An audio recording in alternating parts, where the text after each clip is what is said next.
Assalamualaikum warahmatullahi wabarakatuh. Shalom, Om Swastiastu, Namo Buddhaya, Salam Kebajikan. Berjumpa kembali dengan saya, Dr. Panul Hakim, yang pada kesempatan kali ini ingin sharing mengenai tutorial online mata kuliah metode penelitian di Universitas Terbuka. Langsung saja saya share.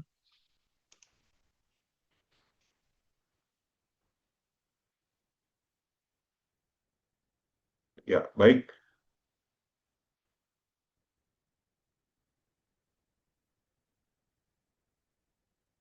Luaran wajib mata kuliah ini yaitu proposal penelitian. Ya, jadi selama 8 sesi ke depan, mahasiswa diberikan kesempatan untuk menulis proposal penelitian.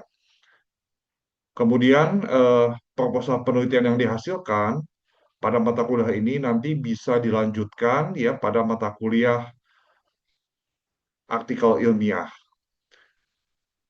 Tujuan belajar tutorial pada mata kuliah ini mahasiswa memahami metode penelitian ya. Durasinya sama dengan mata kuliah lain 8 sesi, namun pada mata kuliah ini terdapat 14 aktivitas belajar dan 4 tugas.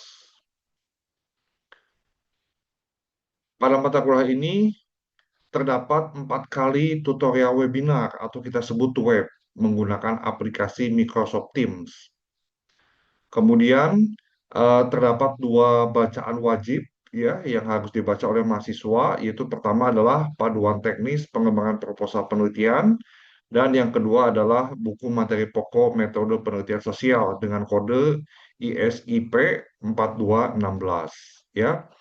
Nah, ini yang saya maksud artikel ilmiah ya. Artikel ilmiah itu adalah salah satu jenis yang dapat dipilih oleh mahasiswa pada mata kuliah TAPS atau tugas akhir program studi ya. Jadi mata kuliah ini menghasilkan proposal penelitian ya. Kemudian setelah selesai di mata kuliah ini, silakan mahasiswa secara mandiri ya mengeksekusi proposal penelitian tersebut. Jadi mahasiswa melakukan penelitian empiris ya. Kemudian hasil penelitian empiris tersebut nanti digunakan sebagai bahan dalam menulis artikel ilmiah. Nah, kaitannya dengan mata kuliah statistik, ya, saya menyarankan Anda eh, memilih metode penelitian kuantitatif, ya, sehingga mata kuliah statistik yang sudah Anda pelajari itu dapat berkaitan ya dengan metode penelitian. Nah, rangkaian aktivitas belajar tetap 8 sesi, namun setiap sesi ya terdiri dari satu atau dua kegiatan belajar. Misalnya di sesi satu hanya satu kegiatan belajar, ya di sesi dua dua kegiatan belajar, di sesi tiga dua kegiatan belajar dan seterusnya. Ya, nah kita lihat rincian dari aktivitas belajar tiap sesi. Sesi satu berlangsung dari tanggal 6 sampai 19 Oktober 2025 ya. Pada aktivitas belajar satu, mahasiswa diminta untuk belajar mandiri yaitu membaca panduan teknis pengembangan proposal penelitian. Kemudian pada sesi kedua 13 sampai 26 Oktober 2025 ya, aktivitas belajar 2 ada webinar pertama atau web pertama ya. Nanti setiap tutor akan menjadwalkan ya kapan berlangsungnya web.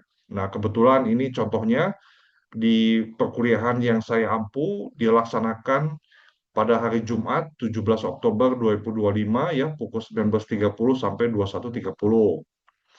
Yang akan dibahas pada web satu yaitu bagaimana menentukan topik penelitian dan sumber referensi ya. Pada web ini diberikan kesempatan kepada mahasiswa untuk bertanya, ya. Silakan mahasiswa menggunakan kesempatan ini ya untuk tanya jawab dengan tutornya. Kemudian aktivitas belajar ketiga ini sudah ada tugas satu, ya. Nah, ada deadline-nya, ya deadline-nya 26 Oktober 2025 pukul 15.30. Ya, nah ini tugas satu itu isinya apa? Itu menentukan topik penelitian, ya, menentukan judul penelitian, kemudian 10 referensi yang mendukung penelitian, serta membuat kerangka proposal. Ya, jadi hanya kerangkanya saja dulu. Kemudian dilanjut sesi ketiga, ya, ada dua aktivitas belajar. Yang aktivitas belajar keempat, tutorial online, ya, Anda membaca materi pembelajaran di e-learning, kemudian diskusi. Kemudian aktivitas belajar 5, ya, itu adalah pengumpulan tugas kedua, ya, deadline-nya 2 November 2025. Nah, ini Anda harus sudah melengkapi, ya, menulis dan melengkapi unsur-unsur di proposal penelitian.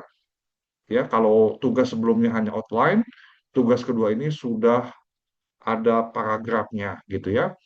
Kemudian sesi keempat itu ada dua aktivitas belajar, ya. Aktivitas belajar keenam itu adalah web kedua, ya. Isinya adalah teknik menulis proposal sesuai dengan format yang berlaku di universitas terbuka, serta bagaimana kaidah-kaidah ilmiah itu harus diterapkan, ya, pada proposal penelitian mahasiswa. Kemudian aktivitas belajar ketujuh itu ada tugas ketiga, ya. Nah, ini tugas ketiga itu sudah mengumpulkan draft proposal, ya. Kemudian sesi kelima itu hanya satu aktivitas belajar, ada tugas ketiga, ya. Ini adalah merevisi draft proposal pertama. Jadi, tugas yang ketiga yang dikumpulkan pada sesi sebelumnya itu nanti akan diperiksa, dibaca, dan dikomentari oleh tutor, ya. Kemudian dibagikan kembali ke Anda dan nanti Anda harus merevisi, ya, sesuai dengan catatan tutor. Kemudian sesi keenam, nah ini ada dua aktivitas belajar, ya. Aktivitas belajar ke-9 yaitu webinar ketiga atau web ketiga. Di sini sudah presentasi proposal. Jadi nanti mahasiswa diberikan kesempatan untuk mempresentasikan proposalnya. Jadi satu persatu, kemudian nanti akan ada tanya jawab, ya, diberikan masukan oleh tutor. Kemudian aktivitas belajar ke-10 yaitu adalah tugas keempat, ya. Nah, mahasiswa mengumpulkan revisi draft proposal kedua. Jadi pada saat presentasi ada masukan, kemudian setelah itu langsung direvisi oleh mahasiswa, ya, kemudian dikumpulkan di tugas keempat, ya. Kemudian di sesi ketujuh ini kegiatannya ada dua aktivitas belajar, ya. Aktivitas belajar pertama adalah mahasiswa merevisi draft proposal, ya. Setelah itu aktivitas belajar ke-12 adalah webinar keempat atau web keempat, yaitu mahasiswa mempresentasikan proposalnya. Ya, barangkali pada web ketiga itu belum semua mahasiswa bisa presentasi. Nah, nanti ada kesempatan di web keempat, ya, mahasiswa yang belum presentasi harus presentasi. Jadi ada dua kali web untuk mahasiswa mempresentasikan proposalnya.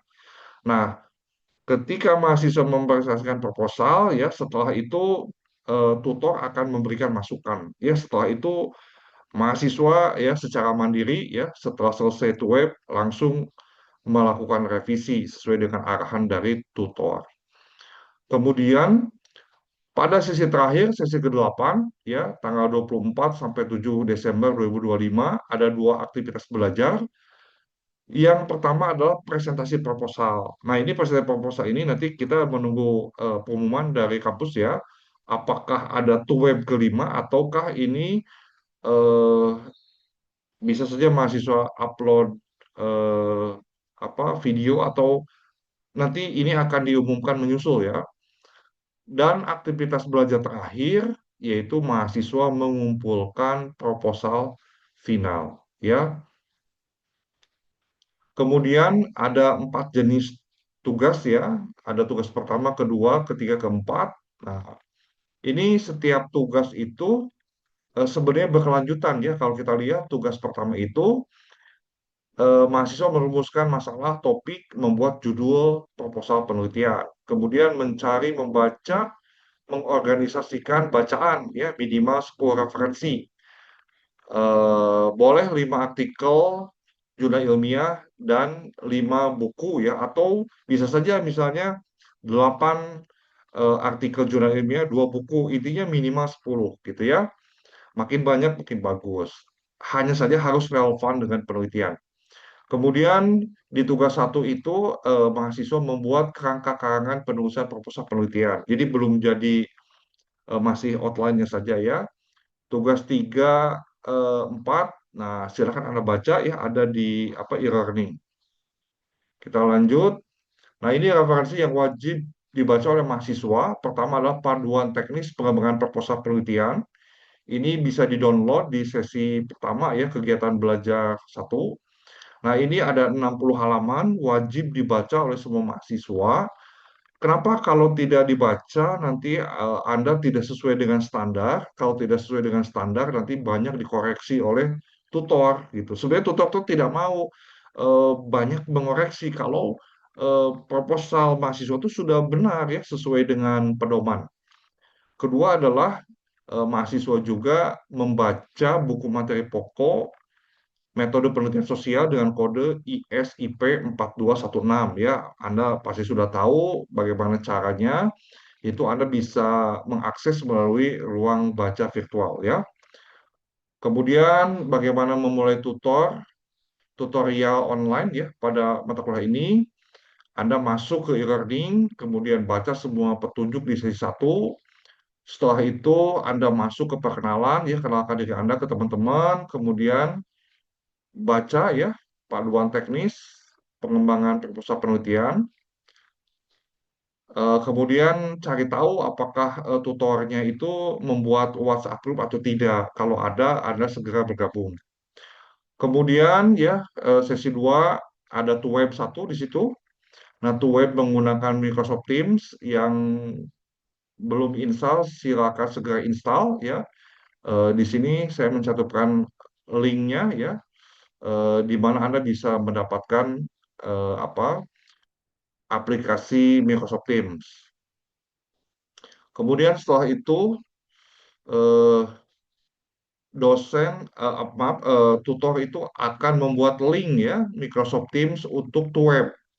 Nah, ini seperti di layar ya ada tulisan itu web satu. Nah, Anda tinggal klik ya, nanti Anda bisa bergabung di web. Ya, pastikan sudah menginstal Microsoft Teams dan jangan lupa jadwalnya ya, jadwalnya jangan sampai kelewat gitu. Kemudian di sesi kedua, kegiatan belajar ketiga itu sudah mengumpulkan tugas ya. Nah, bagaimana cara ya menyusun proposal lebih detail nanti akan saya bahas pada video-video selanjutnya. Itu saja, terima kasih.